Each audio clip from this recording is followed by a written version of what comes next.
نيكولا تسلا لم يمت فقيرا، لقد سرق حيا.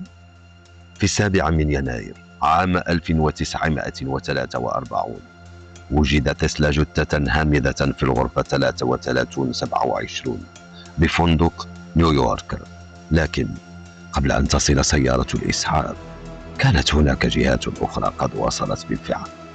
عملاء الاف بي اي اقتحموا الغرفة، صادروا شاحنات كاملة من الصناديق، مخططات لأسلحة دمار شامل، اتصالات لاسلكية عابرة للقارات، ومحركا لا يحتاج لقطرة وقود واحدة.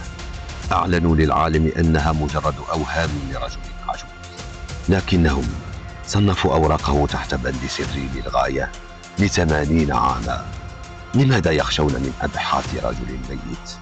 الكهرباء التي تدفع ثمنها اليوم أرادها تسلا مجانية للجميع. لقد قتلوه مرتين، مرة في غرفته ومرة حين سرقوا مستقبلك. الحقيقة تختبئ في الظلال، وأنا هنا لأنبش عنها. أهلا بكم في أرشيف الظل.